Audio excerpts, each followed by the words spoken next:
Ya sama kayak orang misuh lah gitu. Misuh itu kan pelampiasan psikologis.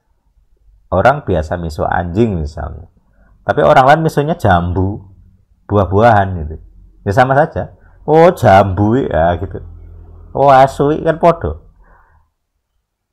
Yang membedakan kan seakan-akan yang nyebut binatang itu lebih kotor mulutnya. Ya enggak. Yang nyebut jambu, asem itu ya sama, levelnya sama, salahnya sama gitu. Kalau gitu dari sisi prinsip gitu.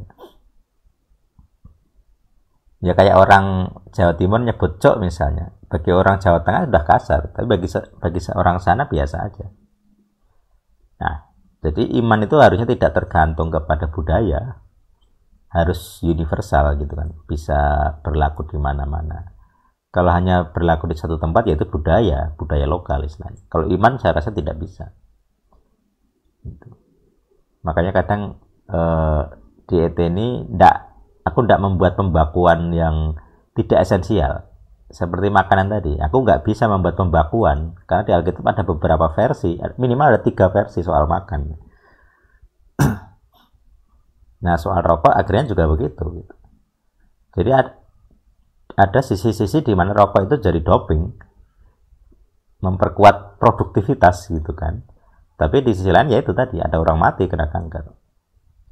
Apalagi saya pernah baca itu ya itu tadi 20 tahun merokok tidak mati, tidak kena kanker, berarti kuat.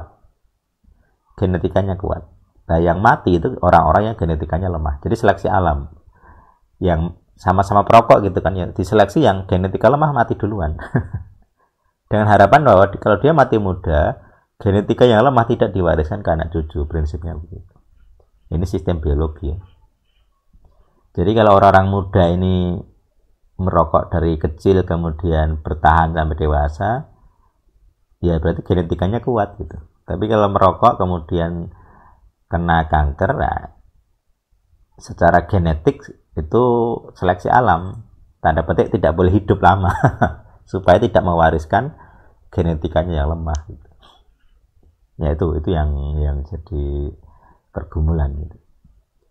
Makanya kadang kalau pakai prinsip seperti ini cari pasangan gitu, kan ada juga kan kalau kita konseling pernikahan, kalau ada penyakit tertentu yang terwariskan, seringkali dinasehati, sanggup tidak gitu. Misalnya pasangan kena AIDS misalnya, mungkin dia bisa ketularan, anaknya bisa ketularan gitu kan. Jadi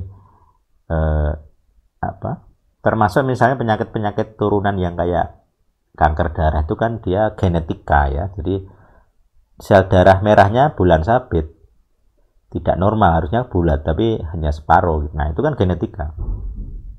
Jadi dia kesulitan membuat sel darah merah yang ya bagus gitu. Nah orang seperti ini kalau menikah ya pasti mewariskan penyakit-penyakit itu, termasuk penyakit gila. Jadi ada silsilah tertentu yang punya banyak orang yang stres, gila gitu ya. Terus ada yang gangguan-gangguan keturunan jantung kayak hepatitis macam-macam. Itu ada masalah kesehatan secara medis. Jadi kalau orang menikah dengan pengetahuan kesehatan yang idealis gitu ya, jadi agak sulit kadang, makanya terlalu banyak ilmu itu menyusahkan. Tidak semua orang akan sanggup memiliki beban pengetahuan. Makanya pengkhotbah ya, itu memang sudah mempergumulkan ini. Kalau kita terlalu banyak tahu, hidup kita akan susah. Kamu terlalu banyak tahu aturan Tuhan, kamu akan susah karena makin banyak tahu makin sering dipukul. Ada ayatnya kan. Makanya ini dualisme dari belajar pemuritan itu begitu. Semakin kamu banyak tahu Alkitab, hidupmu akan semakin susah karena ada idealisme yang diharuskan.